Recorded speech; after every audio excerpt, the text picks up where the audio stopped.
আসসালামু আলাইকুম, আমি Shah Mohammad Zubair, executive magistrate RAB headquarter. আপনারা যেমনটা দেখেছেন আজকে সারাদিনই আপনারা অভিযানকালে আমাদের সাথে ছিলেন।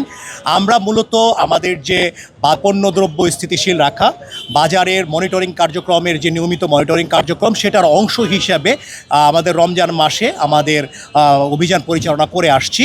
সেই অভিযান পরিচালনাকালে আমরা বাজারে যে অ্যানোমেলিগুলো পেয়েছি তার মধ্যে প্রথম ছিল যে বেশিরভাগ দোকানই তারা মূল্য তালিকা প্রদর্শন করছিলেন না, যেটা সিও স্যার কিছুক্ষণ আগেই বললেন যে ভোক্তা অধিকার সংরক্ষণ আইন 2009 অনুযায়ী মূল্য তালিকা প্রদর্শন করা বাধ্যতামূলক।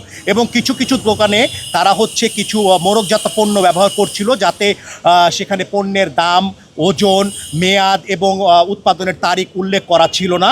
এছাড়াও কিছু দোকানে আমরা একেবারে অস্বাস্থ্যকর পরিবেশে ভেজাল খাদ্যদ্রব্য, যেমন ভেজাল গুড় বা এ ধরনের কোনো পণ্য আমরা তাদেরকে বিক্রি করতে দেখেছি। এছাড়াও আমরা তাদের মনিটরিং কালে আমরা যে বিষয়টি আমাদের অ্যানোমেলি চোখে পড়েছে সেটা হচ্ছে বেশিরভাগ দোকানই তারা পণ্যের যে পাকা রসিদ, তারা যে পণ্য ক্রয় করেছে, কত দামে ক্রয় করেছে সেটার পাকা রসিদ আমাদেরকে প্রদর্শন করতে পারেনি। লিলি আল্ট্রাসফট সিরাম জেল, যা গভীর থেকে স্কিনে দেয় 3 গুণ সিরাম হাইড্রেশন। সিরাম জেল হাইড্রেশনে ব্রাইট থাকো সব সিজনে। তো এ কারণে আমরা প্রথমবার যেহেতু আমরা রমজান মাসে এসেছি, আমরা তাদেরকে সতর্কতামূলক আজকে 14টি মামলায় 14টি প্রতিষ্ঠানকে মোট 51,000 টাকা অর্থদণ্ড করেছি এবং তাৎক্ষণিকভাবে আদায় করেছি। এবং আমাদের সাথে বাজার কমিটির প্রতিনিধি উপস্থিত ছিলেন।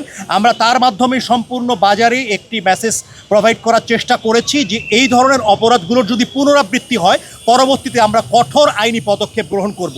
আপনারা যেমনটা জানেন, আমাদের র্যাব 2 এর সিও স্যার ইতিমধ্যেই বলছিলেন যে আমাদের সরকারি নির্দেশনা প্রতিপালনে র্যাপিড অ্যাকশন ব্যাটালিয়নের নেতৃত্বে এবং আমাদের অন্যান্য বিভিন্ন দপ্তর সংস্থার সহযোগিতায় পুরো বাংলাদেশ জুড়েই কিন্তু আমাদের অভিযান পরিচালনা হচ্ছে, যার একটি প্রভাব ইতোমধ্যেই কিন্তু আমরা বাজারে লক্ষ্য করছি। আমরা যখন কাঁচা বাজার মনিটরিং করছিলাম, তখন আমরা লেবুর দাম বা অন্যান্য সবজির দামে কিন্তু আমরা একটি পরিবর্তন লক্ষ্য করেছি, যেটা রমজানের শুরুর দিকে অত্যন্ত বেশি ছিল। তা সেখানে একটা প্রভাব আমাদের পড়েছে। আমাদের এই মনিটরিং কার্যক্রম এবং অভিযান নিয়মিত অব্যাহত থাকবে, পুরো রমজান মাস জুড়ে চলবে এবং রমজানে জনমনে যেন স্বস্তি আসে, তারা যেন ভোক্তারা যেন স্বস্তির সাথে তার পণ্য ক্রয় করতে পান, সেটা নিশ্চিত করার জন্যই আমাদের অভিযান অব্যাহত থাকবে। ধন্যবাদ সবাইকে। আসসালামু আলাইকুম, আমি শিকদার শাহিনুর আলম, সহকারী পরিচালক, জাতীয় ভোক্তা অধিকার সংরক্ষণ অধিদপ্তর, ঢাকা বিভাগীয় কার্যালয়। পবিত্র রমজান মাস উপলক্ষে র্যাব 2 এবং ভোক্তা অধিকারের যৌথ অভিযানের অংশ হিসাবে আজকে আমরা ঢাকা মহানগরীর মোহাম্মদপুর কৃষি মার্কেটে তদারকি কার্যক্রম পরিচালনা করেছি। আমরা এখানে তদারকি করে বেশ কিছু খুচরা দোকান, পাইকারি দোকান, মুদি দোকান এবং ফলের দোকান সহ মাছ মাংসের দোকান আমরা তদারকি করেছি। তদারকি করে যে অনিয়মগুলো পাওয়া গিয়েছে তার প্রেক্ষিতে মোট 14টি প্রতিষ্ঠানকে 51,000 টাকা জরিমানা অর্থদণ্ড প্রদান করা হয়েছে।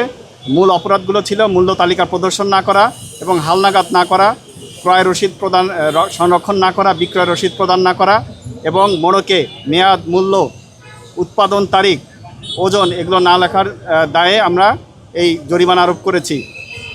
এবং আমরা আজকে আমাদের সাথে ব্যবসায়িক প্রতিনিধি উপস্থিত ছিলেন, তার মাধ্যমে বাকি সকল ব্যবসায়ীকে আমরা সচেতন করেছি এবং সতর্ক করেছি তারা যাতে যথাযথভাবে ভোক্তা আইন মেনে এবং সংশ্লিষ্ট সকল আইন মেনে ব্যবসা পরিচালনা করেন। আমরা লক্ষ্য করেছি অনেক দোকানে তাদের ট্রেড লাইসেন্স নেই, তাদেরকে আমরা বলেছি যাতে অনতিবিলম্বে লাইসেন্স নিয়ে ব্যবসা পরিচালনা করেন।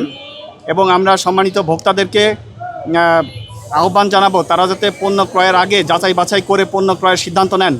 একই সাথে বিক্রেতা বা ব্যবসায়ীবৃন্দের প্রতি আমাদের আহ্বান থাকবে তারা যাতে যথাযথভাবে সকল আইন কানুন মেলে ব্যবসা পরিচালনা করেন, মূল্য তালিকা প্রদর্শন করেন, ক্রয় রসিদ সংরক্ষণ করেন, ওজনে কারচুপি না করেন এবং যত আইন আছে সবগুলো মেনে যাতে তারা ব্যবসায় পরিচালনা করেন, আমরা তার আহ্বান জানিয়েছি। জনস্বার্থে আমাদের এই তদারকি কার্যক্রম অব্যাহত থাকবে।